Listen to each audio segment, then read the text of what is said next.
Alô, você, participante da edição 2019 do Exame Nacional do Ensino Médio. Eu sou a professora Dirce e vou dar dicas valiosas de compreensão e interpretação de texto, os dois pilares que norteiam a prova do Enem. Então, para que você se sinta mais seguro para responder uma maratona de questões que envolvem compreensão e interpretação, eu estou aqui para mostrar partes importantes desse conteúdo. Compreensão. O que é compreender um texto?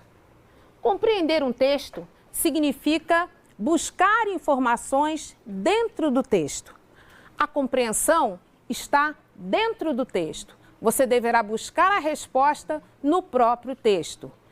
Vou dar agora alguns enunciados que envolvem a compreensão. Preste atenção. Vem comigo. Segundo o texto. Se é segundo o texto, você vai buscar a resposta no próprio texto. O autor ou narrador do texto quis dizer que, no texto, o texto informa que o autor defende a ideia de que. Note, segundo o texto informa que o autor defende a ideia de que. Esses enunciados, eles já apontam para uma resposta específica dentro do texto.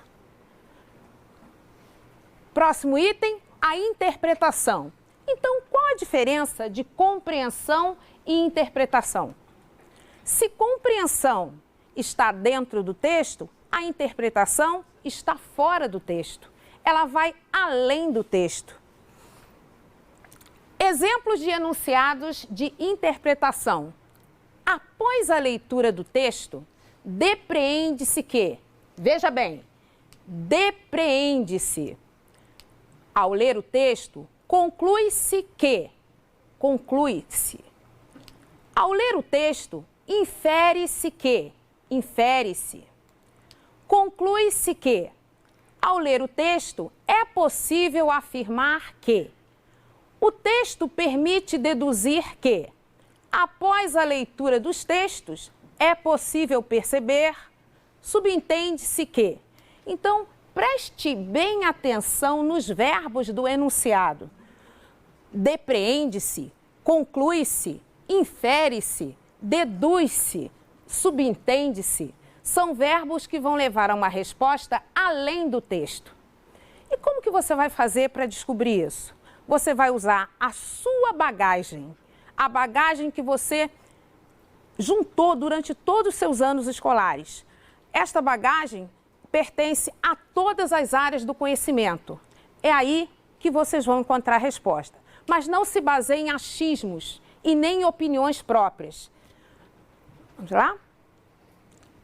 Lembre-se, o autor afirma, quem conclui é o leitor.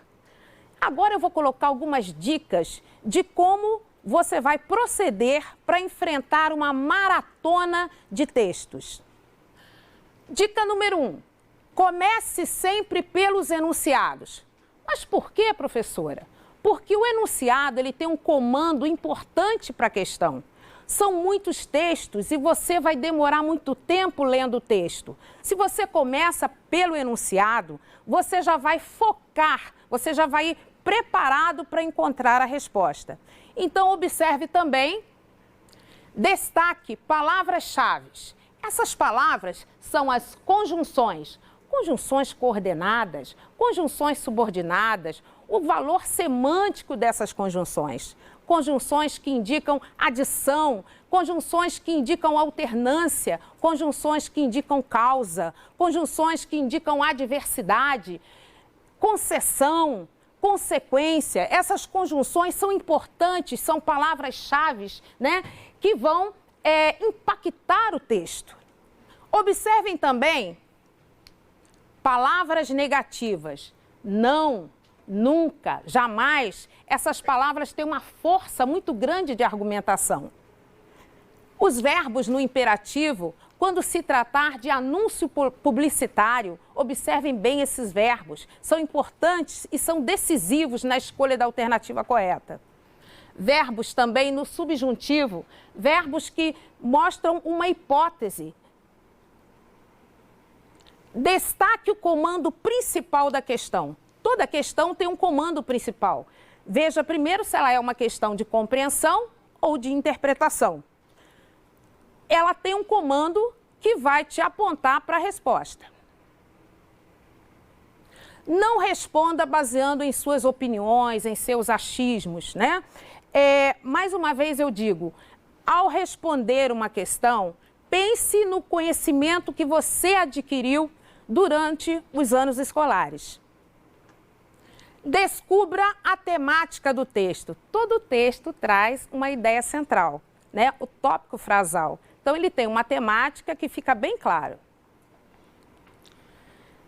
Outra coisa importante é isso aqui, ó. Você tem que perceber o gênero textual. Quando você identifica o gênero textual, você já está interpretando parte do texto. Então, se é uma resenha, se é um conto, se é um fragmento de romance, se é uma poesia, que gênero textual, a que gênero textual pertence esse texto? Quando você descobre o gênero, você vai descobrir também isso aqui, ó, a intenção comunicativa. Qual a intenção comunicativa de uma resenha? Qual a intenção comunicativa de um conto? Qual a intenção comunicativa de um editorial? Qual a intenção comunicativa de uma crônica? Vai facilitar muito na hora de responder. Preste atenção, então, no que é frequente em cada gênero textual. A linguagem do gênero, o público a que se destina, características como o veículo, o suporte, né, são importantes para que você interprete o texto. Bom, muita atenção aos valores semânticos dos conectivos. Quando eu falo conectivos, eu não estou me referindo apenas às conjunções. Falo também sobre preposição, falo também sobre palavras denotativas. Vamos começar pelas conjunções. Você sabe o que é uma conjunção? Ah, sabe, você já vem estudando. A conjunção, ela é responsável, né, para dar um encadeamento no texto. Então, conjunções aditivas, conjunções adversativas, principalmente as adversativas, sempre depois de uma conjunção adversativa, você vai encontrar a opinião do autor do texto, a opinião do enunciador. Observem também preposições. Observem as preposições. Bom, aí você fica me perguntando, o que tem a preposição? A preposição, ela tem um valor semântico, ela tem um sentido importante. Ela pode indicar posse, ela pode indicar direção, ela pode indicar finalidade. Cada preposição tem um valor semântico e você precisa prestar atenção na hora de interpretar o texto. Pronomes. Essas palavras, elas são mágicas.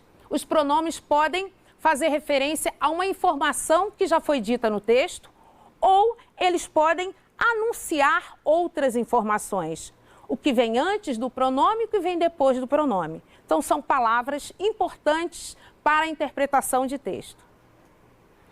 Palavras denotativas. O que é isso? São palavras que indicam inclusão, exclusão, exclusividade, afetividade, explicação, isto é, por exemplo, ou melhor, né? Unicamente, são palavras que você precisa observar na hora da interpretação. Bom, agora algumas observações. Há palavras, né, e expressões que produzem impactos no texto e tornam o argumento mais forte. Né? Essas palavras são os pronomes, as conjunções, as preposições, palavras que demonstram, assim, a opinião do narrador ou a opinião do autor do texto. Quebra de expectativa. O anúncio publicitário, para chamar a atenção do leitor, utiliza conjunções responsáveis por quebrar a expectativa do texto e causam um impacto maior e uma modificação no leitor.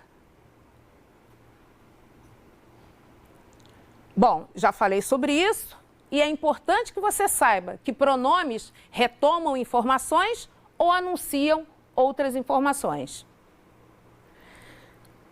Bom, todo o Enem traz as figuras de linguagem, conteúdo marcante da prova do Enem, as figuras de linguagem. Fique atento às metáforas, metonímia, gradação, ironia, né? Essas palavras, né? Essas figuras de linguagem perpassam por toda a prova do Enem. As funções da linguagem e os elementos da comunicação que estão em destaque. Então, quais são essas funções? Função referencial, que dá um destaque maior para o contexto, função emotiva, dando um destaque maior para o emissor, a função apelativa, que dá um destaque para o interlocutor, para o receptor, a função fática, que dá um destaque para o canal de comunicação, a função metalinguística ou metalinguagem, que usa o texto para explicar o próprio texto. Bom, aqui, vem comigo, vou resolver uma questão para a gente treinar um pouco da diferença entre compreensão e interpretação. Vamos lá? A emergência da sociedade da informação está associada a um conjunto de profundas transformações ocorridas desde as últimas 2 décadas do século XX. Tais mudanças ocorrem em dimensões distintas da vida humana em sociedade, as quais interagem de maneira sinérgica e confluem para projetar a informação e o conhecimento como elementos estratégicos dos pontos de vista econômico, produtivo, político e sociocultural. A sociedade da informação caracteriza-se pela crescente utilização de técnicas de transmissão, armazenamento de dados e informações a baixo custo, acompanhadas por inovações organizacionais, sociais e legais, ainda que tenha surgido motivada por um conjunto de transformações na base técnico-científica. Ela se investe de um significado bem mais abrangente. Não é um texto grande, mas imagine resolver 45 questões começando pelo texto. Bom, a técnica que eu vou ensinar para você é a seguinte: comece por aqui, ó, pelo enunciado. É por aqui que você vai começar a resolver. O mundo contemporâneo tem sido caracterizado pela crescente utilização das novas tecnologias e pelo acesso à informação cada vez mais facilitado. De acordo com o texto, olha só, veja bem, de acordo com o texto. Se é de acordo com o texto, a resposta está no texto. É uma questão de compreensão. De acordo com o texto, a sociedade da informação corresponde a uma mudança na organização social, porque, olha a nossa conjunção chave aqui, por quê? Onde eu vou encontrar essa resposta? Eu vou encontrar essa resposta no próprio texto. Então, vamos lá? Alternativas. Representa uma alternativa para a melhoria da qualidade de vida? O texto disse isso? Não. Associa informações obtidas instantaneamente por todos em qualquer parte do mundo? O texto disse isso? Propõe uma comunicação mais rápida e barata, contribuindo para a intensificação do comércio? Será? Propicia a interação entre as pessoas por meio de redes sociais? Representa um modelo em que a informação é utilizada intensamente nos vários setores da vida? Bom, onde está essa resposta? É só voltar ali, ó. Olha lá. Vai lá, em tais mudanças e vai até sociocultural. O comando da questão fala em mudança. Por quê? A sociedade da informação corresponde a uma mudança na organização social. Por quê? O próprio comando da questão vai te levar aqui, ó, no segundo período, que vai de tais mudanças até sociocultural. Portanto, meu amigo, a resposta é a letra E. Próxima questão. Bom, você vai encontrar na prova do Enem questões como com anúncios publicitários, né? E também com diagramas. Aqui está um diagrama que tem imagens e palavras, usando a linguagem verbal e a linguagem não verbal. O que você vai fazer? A mesma coisa. Vamos começar pelo enunciado. Olha lá. O consumidor do século XXI, chamado de novo consumidor social, tende a se comportar de modo diferente do consumidor tradicional, pela associação das características apresentadas no diagrama. Infere-se que, olha ali, o nosso verbo, infere-se. Então, voltando àquela frase do início, o autor afirma, o leitor conclui. Então, quem vai inferir é você. É uma questão de interpretação, que vai além do texto. Mas quando eu falo interpretação, você tem que entender o seguinte, não são os achismos. Você não pode interpretar de qualquer maneira. Você tem que interpretar usando os conhecimentos de todas as áreas, né? Infere-se que, voltando aqui à questão, infere-se que esse novo consumidor sofre influência da... Então, olha só, leu o enunciado, marcou o comando da questão, o verbo, e esse novo consumidor está aqui, ó, no centro do diagrama. Você lê, é uma leitura rápida, você vai inferir desse texto, vai inferir que esse novo consumidor, vamos começar de baixo para cima, sofre influência da postura comum aos consumidores tradicionais? Não, pode descartar. Necessidade, sofre influência da necessidade recorrente de consumo? Também não. Divulgação de informações pelas empresas? Não. Busca constante pelo menor preço? Também não.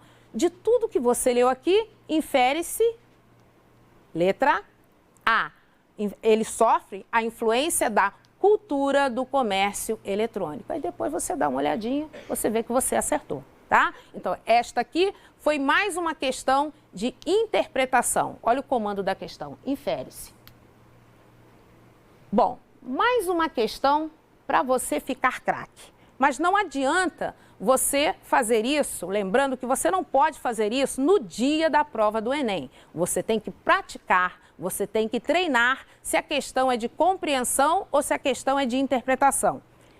Esse método de começar pelo enunciado, ele só é eficaz se você treinar bastante. Então, vamos a mais uma questão. Transtorno do comer compulsivo. Vamos aqui, ó. Considerando as ideias desenvolvidas pelo autor, conclui-se que o texto tem a finalidade de... Então, olha lá, o comando da questão é de conclusão. Quem conclui é o leitor. Quem afirma é o autor. Então, é uma questão de compreensão ou uma questão de interpretação? É uma questão de interpretação. Então, vamos ao texto. Transtorno do comer compulsivo. O transtorno do comer compulsivo vem sendo reconhecido nos últimos anos como uma síndrome caracterizada por episódios de ingestão exagerada e compulsiva de alimentos. Porém, olha aqui a conjunção. Diferentemente da bulimia nervosa, essas pessoas não tentam evitar ganho de peso com os métodos compensatórios. Os episódios vêm acompanhados de uma sensação de falta de controle sobre o ato de comer, sentimentos de culpa e de vergonha. Muitas pessoas com essa síndrome são obesas, apresentando uma história de variação de peso, pois a comida é usada para lidar com problemas psicológicos. O transtorno do comer compulsivo é encontrado em cerca de 2% da população em geral, mais frequentemente acometendo mulheres entre 20 e 30 anos de idade. Pesquisas demonstram que 30% das pessoas que procuram tratamento para obesidade ou para a perda de peso são portadoras de transtorno do comer compulsivo. Então, olha só, considerando essas ideias, né, que foram desenvolvidas pelo autor, conclui-se que o texto tem que finalidade? Olha lá, finalidade. Observem o comando da questão. Uma questão de interpretação. Vamos lá? descrever e fornecer orientações sobre a síndrome da compulsão alimentícia. Em algum momento o texto forneceu orientação para quem sofre de transtorno do comer compulsivo? Narrar a vida das pessoas que têm o transtorno do comer compulsivo? Pode descartar essa alternativa. Aconselhar as pessoas obesas a perder peso com métodos simples? Também não. Expor de forma geral o transtorno compulsivo por alimentação? Encaminhar as pessoas para a mudança de hábitos alimentícios? O que você acha? Bom, o texto, em momento algum, fala sobre orientação às pessoas com transtorno do comer compulsivo. Na verdade, ele é um texto expositivo. Então, a alternativa correta é a letra D. Bem, meu amigo e minha amiga, vocês precisam treinar, praticar para conseguir resolver as questões de interpretação e de compreensão. Então, ficam aí essas dicas para você fazer uma prova com mais tranquilidade. Agora eu vou passar para a aula de literatura. Bom, literatura é muito importante nesta prova do Enem e, às vezes, você fica aí se perguntando qual é o autor que vai cair, qual é a obra literária que vai cair. O Enem não tem uma lista de obras e nem de autores. Então, eles, quando fizeram, né, a matriz de referência do Enem, eles levaram em conta de que você, que está no ensino médio, já leu uma quantidade, né, razoável, né, de textos e principalmente de clássicos. Estamos apostando na volta desses clássicos da literatura brasileira. Então, o primeiro conceito que você precisa saber é o conceito entre texto não literário e texto literário. O que você precisa saber para diferenciar? O texto não literário, ele tem uma função utilitária. Ele tem o objetivo de informar. Já o texto literário, ele tem uma função estética. O poeta ou o autor distorce a realidade e transforma numa obra de arte escrita. Bom, observe o que se diz e você terá um texto não literário. Observe como se diz e você está encontrando um texto literário. Então, essa primeira diferença entre o que é literário e o que não é literário é muito importante para resolver as questões. Bom, outro assunto que sempre aparece no Enem são os gêneros literários, né? Aristóteles definiu 3 gêneros básicos: o lírico, o épico, narrativo e o dramático. E o Enem se apropria de todos esses gêneros. Você observa que no gênero lírico nós temos a poesia.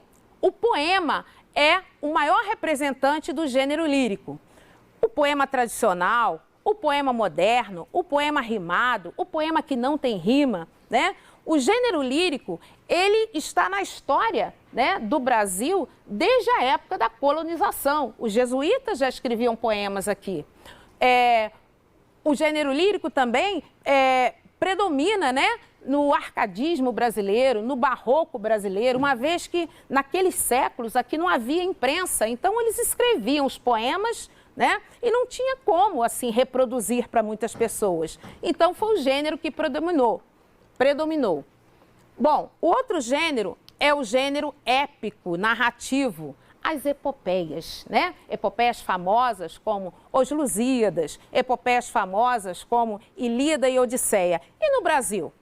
Nós estamos fazendo um exame nacional do ensino médio. Se o exame é nacional, tem que focar a literatura brasileira, principalmente. Bom, o gênero épico na literatura brasileira fica com 2 grandes obras, Caramuru e O Uruguai, 2 tentativas de epopeia.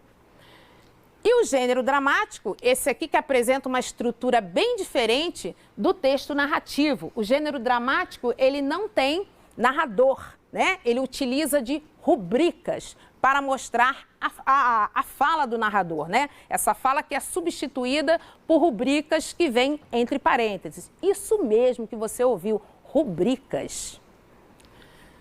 Bom, aqui um exemplo de texto literário e texto não literário. Eu escolhi aqui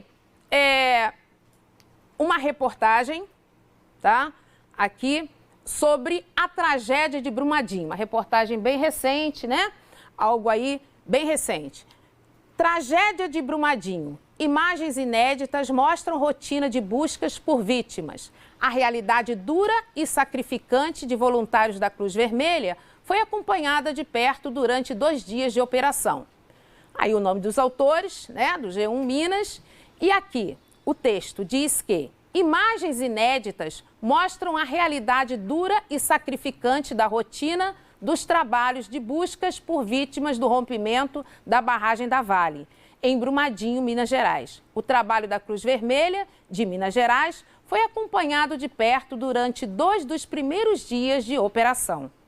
Toda a atuação dos voluntários foi registrada desde a oração antes da saída para as buscas e o planejamento para o dia de trabalhos até as dificuldades em meio à lama. Então, esse texto aqui, né, ele tem um caráter informativo. É um texto, portanto, não literário.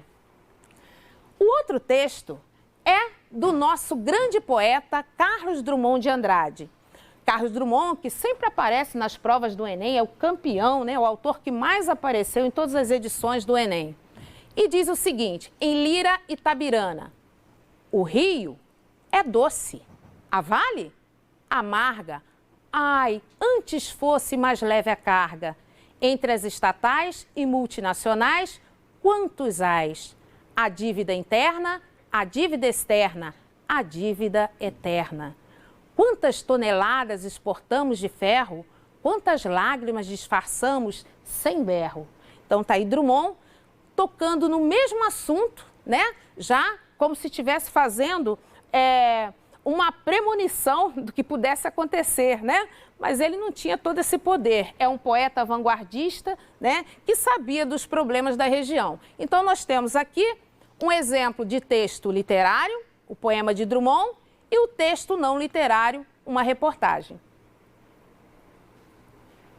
Bom, o próximo item, que também é muito recorrente nas provas do Enem, é o nacionalismo. Se a prova é nacional, os textos têm que girar em torno também do nacionalismo. E eu escolhi esse item para você estudar o nacionalismo e a poesia moderna. Bom, o nacionalismo, ele aparece na nossa literatura na carta de Pero Vaz de Caminha, naquela apresentação que ele faz, né, da terra, tudo que se planta dá, do povo que ele encontrou, né, de pardos, avermelhados, de bons narizes e bons olhos. Ele fala, né, do nativo, ele fala das belezas naturais, ele vai idealizando uma pátria, um lugar, perdão, não era pátria ainda, ele vai idealizando uma terra paradisíaca. Depois disso, nós temos em vários outros episódios da literatura brasileira marcas de nacionalismo. Talvez o romantismo tenha sido a primeira tentativa de uma busca de identidade nacional. O romantismo via a terra com um ar de superioridade.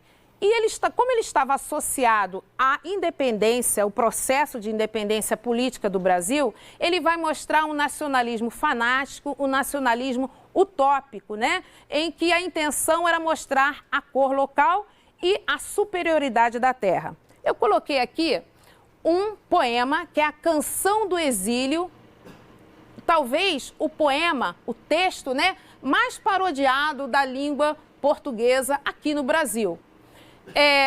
Essa Canção do Exílio, ela é tão interessante que nós encontramos paródias no modernismo, na literatura contemporânea, até em sala de aula, né? Eu já ouvi professores de matemática parodiando a Canção do Exílio para ensinar seno e cosseno, né? Não sei se dá certo, mas eu já ouvi. Bom, essa canção famosa começa assim: minha terra tem palmeiras onde canta o sabiá. As aves que aqui gorjeiam, não gorjeiam como lá. Nosso céu tem mais estrelas, nossas várzeas têm mais flores, nossos bosques têm mais vida, nossa vida mais amores. Minha terra tem primores, que tais não encontro eu cá. Em cismar sozinho à noite, mais prazer eu encontro lá. Minha terra tem palmeiras, onde canto o sabiá. Não permita, Deus, que eu morra, sem que eu volte para lá, sem que desfrute os primores que não encontro por cá, sem que ainda viste as palmeiras, onde canto o sabiá. Bom, essa é a canção original. Temos aqui também, ao lado, uma outra canção chamada Canto de Regresso à Pátria. Vamos ver? Agora, o autor é Oswald de Andrade, poeta da primeira geração modernista, a geração heróica, né? A geração destruidora. Minha terra tem palmares, onde gorjeia o mar. Os passarinhos daqui não cantam como os de lá. Observe, minha terra tem palmares e não palmeiras, onde gorjeia o mar e não onde canta o sabiá. Os passarinhos daqui não cantam como os de lá. Minha terra tem mais rosas, e o poeta diz, e quase mais amores, né? Minha terra tem mais ouro, minha terra tem mais terra. Ouro, terra, amor e rosas. Aqui ele faz um resumo. Eu quero tudo de lá. Não permita, Deus, que eu morra sem que volte para lá. Não permita, Deus, que eu morra sem que volte para São Paulo. Sem que eu veja a Rua 15 e o progresso de São Paulo. Então, o que Oswald de Andrade faz é uma paródia da canção do exílio de Gonçalves Dias. Ele trava um diálogo com essa canção, mas de uma forma mais crítica.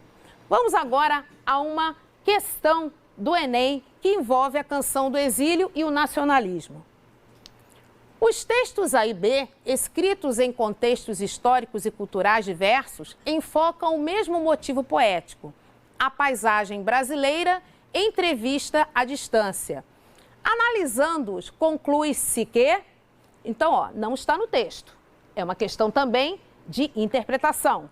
Analisando as duas canções, analisando os dois textos, qual é a conclusão? O ufanismo, a atitude de quem se orgulha excessivamente do país em que nasceu e o tom de que se revestem os dois textos são ufanistas? Não, um é, o outro não. A exaltação da natureza é a principal característica do texto B, que valoriza a paisagem tropical realçada no A? Não, ele modificou. O texto B aborda o tema da nação como o texto A, mas sem perder a visão crítica da realidade brasileira. Será? O texto B, em oposição ao texto A, revela distanciamento geográfico do poeta em relação à pátria. Não, não é verdade, ele está na pátria.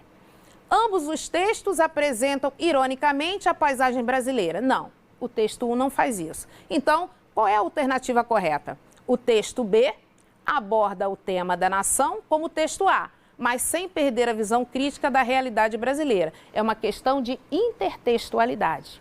Essa canção foi muito parodiada, nós temos diversos aqui, vou pegar para você, aqui outras paródias da canção do exílio. Aqui, né? Lá. Bom, outros poetas também tocaram no tema patriotismo, né? Mas a canção do exílio, ela foi parodiada pelos poetas do modernismo, pelos poetas de outros estilos também. Exemplo, Casimiro de Abreu dizia, se eu tenho de morrer na flor dos anos, meu Deus, não seja já. Eu quero ouvir na laranjeira à tarde cantar o sabiá. Então ele faz referência também à poesia de Gonçalves Dias. Casimiro de Abreu, que é um poeta da segunda geração do romantismo. Temos também a canção do exílio facilitada de José Paulo Paes. Lá, a sabiá, papá, maná, sofá, sinhá, cá, bar. Uma forma de valorização da terra. Também temos canção do exílio de Carlos Drummond de Andrade, canção do exílio de Murilo Mendes. Drummond tem uma canção que se chama, tem um poema, né, que se chama Europa, França e Bahia, e em que o eu lírico está viajando pelo mundo, né, e de repente ele diz assim, chega, meus olhos brasileiros se fecham saudosos, minha boca procura a canção do exílio. Como era mesmo a canção do exílio? eu tão esquecido de minha terra. Ai, terra que tem palmeiras, onde canta o sabiá. Então, é a canção mais parodiada da língua portuguesa, né? Aqui no Brasil. Um outro poeta que não é do romantismo e nem do modernismo, é um poeta parnasiano chamado Olavo Bilac, escreveu também sobre o nacionalismo, tema da nossa aula de hoje. É um poema famoso de Bilac que se chama A Pátria. Ama com fé e orgulho a terra em que nasceste. Criança, não verás nenhum país como este. Olha que céu, que mar, que rios, que floresta. A natureza aqui perpetuamente em festa. É um seio de mãe a transbordar carinhos. Vê que vida há no chão, vê que vida há nos ninhos, que se balançam no ar entre os ramos inquietos. Vê que luz, que calor, que multidão de insetos. Vê que grande extensão de matas onde impera fecunda e luminosa a eterna primavera. Boa terra jamais negou a quem trabalha, pão que mata a fome, o teto que agasalha. Quem com seu suor a fecunda e umedece, vê pago o seu esforço e é feliz e enriquece. Criança, não verás país nenhum como este. Imita na grandeza a terra em que nasceste. Então, Olavo Bilac também tem uma poesia nacionalista e que fala das riquezas, né, naturais e também fala aqui sobre a força do trabalho. Se trabalhar, né, não vai passar fome. É o que ele diz nesse poema aqui. Bom, próxima questão. Erro de português.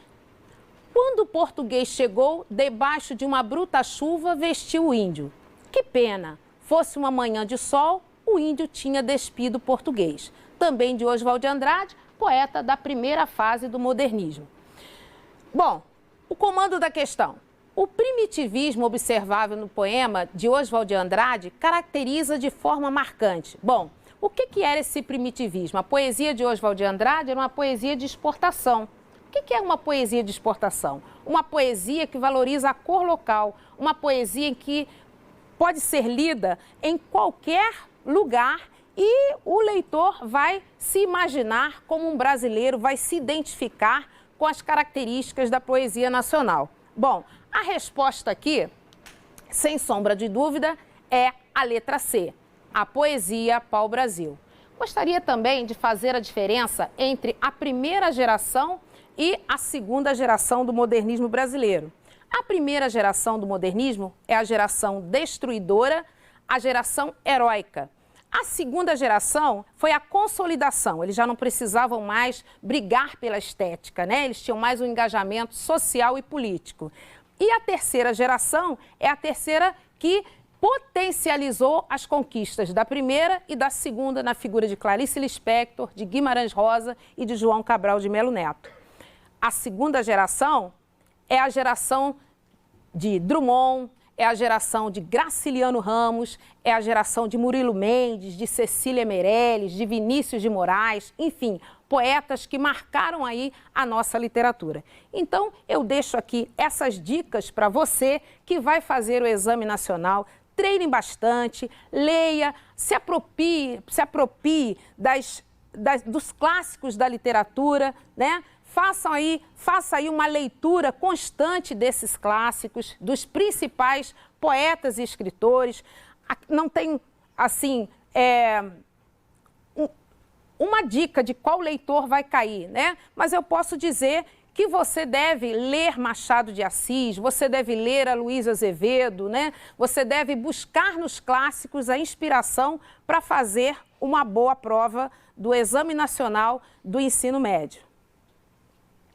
Bom, aqui eu termino, né, com essa questão da poesia pau-brasil e o primitivismo marcante, né, como conquista dessa primeira geração, que é a geração que quebrou, né, com a poesia tradicional, uma geração que se recusava a fazer o verso metrificado, o verso, né, uma arte só pela arte, né, é uma geração que mostrou um pouco, que redescobriu a nossa terra, né, uma redescoberta do Brasil. E é isso aí.